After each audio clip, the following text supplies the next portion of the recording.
The game within a game. That's what I'm going to talk about today. One of the most counter-pick stages in competitive play, Duck Hunt.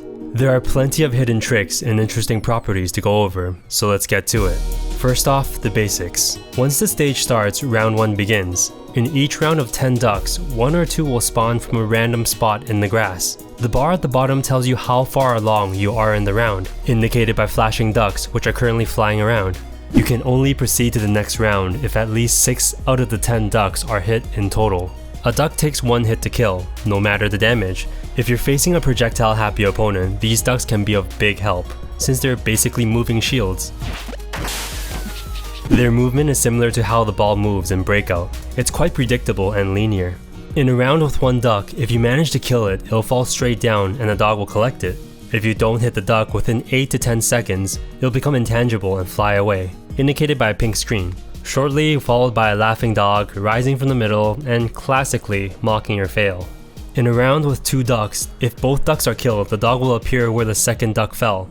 If only 1 duck is killed, after the second one flies away, the dog will pop up where the first duck fell. The dog can only appear between these 2 trees. Whenever the ducks fall outside of this area, the dog will pop up as close to the tree as possible. Besides being known as a troll, the dog is extremely useful here, essentially acting as a moving platform you can control. The width of his head you can stand on is exactly this wide. Standing on his head brings you considerably closer to the blast zone, making moves with upwards knockback kill much earlier. To give you an idea, Mario can survive Mewtwo's up throw until 131% from the ground, while on the dog, Mario can survive only until 102%. Not only this, but moves that normally can't true combo into each other now can, such as Wario's up throw to waft, Luigi's down throw to up B, and Shulk's up throw to up air. In general, it's usually better to kill the first bird and let the second one fly away, so that there's a higher chance your opponent will forget where the first duck landed.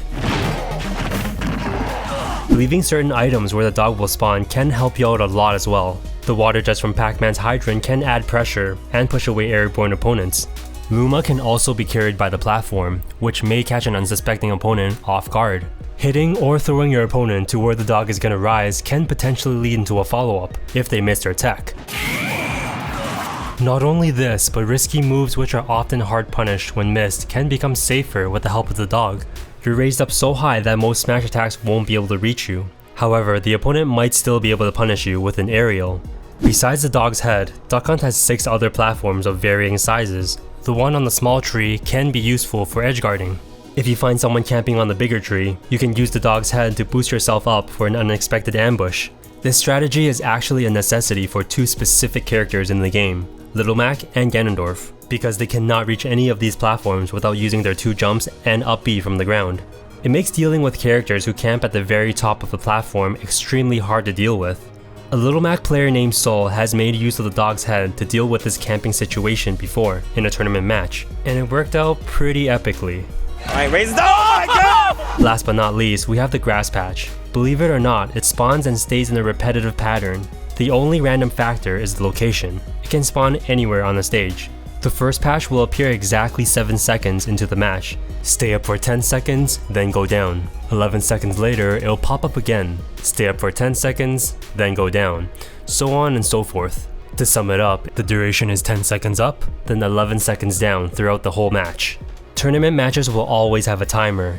Usually it's 2 stocks with 6 minutes, in which case the grass patch will spawn 17 times at these exact timestamps. Now let's see how we can use this patch of grass to our advantage. The most obvious is of course, stealth. For characters, they can hide behind it, but their tags will always be visible.